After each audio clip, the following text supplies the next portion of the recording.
ये जो क्वेश्चन है आपका आर.एस. अग्रवाल का भी एग्जाम्पल 1 है और एनसीईआरटी का भी एग्जाम्पल 1 है। दूसरी चीज़ कि हम क्वेश्चंस पे कैसे आप लोगों को सोचवाते हैं वो ज़्यादा ज़रूरी है रादर देन कि आप क्वेश्चंस बनाने सीखो, क्योंकि अगर क्वेश्चन बनाने का थिंकिंग समझ पाओगे ना आप, ये हर क्वेश्चन में होगा, तो आप क्वेश्चंस को बहुत ईजिली बना सकते हो। बहुत आसान क्वेश्चंस हैं, लेकिन फिर भी हम 1 बाई 1 क्वेश्चन सारे बताएंगे। क्या लिखा हुआ है कि in figure O A is equal to O B, ये आपका ओ है, तो ओ से ए तक की दूरी और ओ से बी तक की दूरी बराबर दी गई है। And O D is equal to O C, O से डी की दूरी और ओ से सी की दूरी आपस में बराबर है। फिर बोला है कि तो प्रूफ करो कि ट्रायंगल ए ओ डी जो होगा, A O D is congruent to B O C and A D is parallel to B C. तो ए डी आपका ये है और बी सी आपका ये है, आपस में पैरेलल होगा। अब सुनो बात ध्यान से, याद करो जब हम लोग कॉन्ग्रुएंसी पढ़ा रहे थे तो जब टिप्स दे रहे थे कि क्वेश्चन में सोचते कैसे हैं, वहीं पे हम आप लोगों को बता दिए थे। सबसे पहले तो गिवेंस वगैरह लिख लो, अपना प्रिंट कर लो, ठीक है।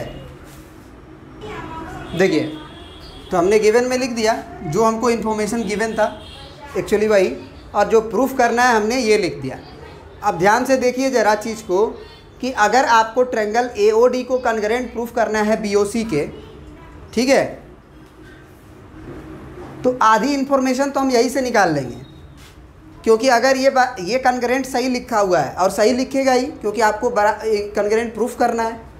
तो अगर ये कॉन्ग्रुएंट प्रूफ करना है तो आधी इन्फॉर्मेशन तो आप यही से निकाल लोगे। कहोगे कि ए ओ की लंबाई बी ओ के बराबर होगी, अगर प्रूफ करना है तो ये तो होगी, पक्की बात है।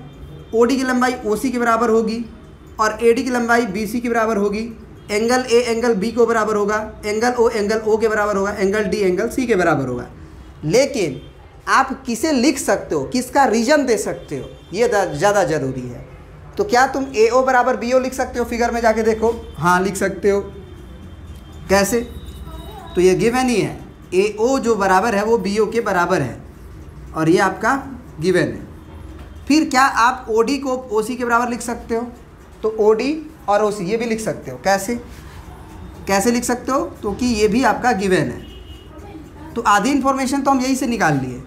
फिर एंगल बीच वाला देख लो आप, और इधर एंगल बीच वाला, तो एंगल ओ बराबर एंगल ओ तो हो ही जाएगा, क्योंकि ए ओ डी में vertical opposite angle, B O D C में वर्टिकल अपोजिट एंगल, तो ये हम लिख सकते हैं वर्टिकल अपोजिट एंगल।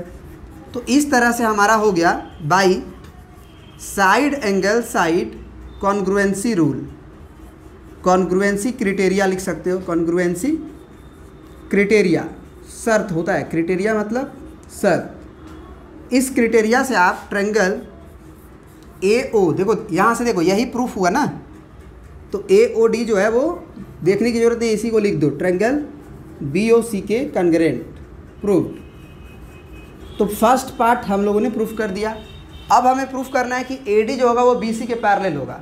अब सोचो कि अगर ए डी बी सी के पैरेलल होगा तो निश्चित रूप से हम कह सकते हैं कि ये वाला एंगल और ये वाला एंगल आपस में बराबर होना चाहिए, है ना। तो वो आराम से हो जाएंगे सी पी सी टी से। कैसे? यहाँ पे देखो ए ओ डी को देखो ध्यान से, ए ओ डी में लास्ट में एंगल डी पड़ रहा है, तो इसका लास्ट एंगल डी इसका लास्ट एंगल सी के बराबर होगा। तो एंगल डी क्या है? 2 है, और एंगल सी क्या है? एंगल 1 है। कैसे? तो by C P C T, corresponding part of congruent triangle. और जैसे ये बराबर हो गया, हम कह देंगे कि अल्टरनेट इंटीरियर एंगल बराबर है। Alternate interior angle are equal या इज इक्वल,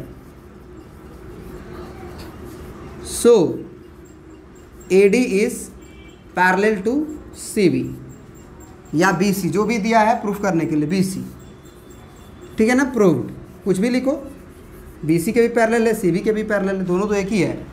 बस आर.एस. अग्रवाल में क्या है ना कि थोड़ा सा ऑर्डरिंग चेंज कर दिया है फिगर का, है ना। बी सी यहाँ कर दिया है ना, ए डी यहाँ कर दिया, ए बी यहाँ कर दिया है, और ऐसे कुछ कर दिया है, थोड़ा सा ऑर्डरिंग चेंज कर दिया है। क्वेश्चंस वही है, तो आप समझ लीजिए इसको, है ना। Thank you.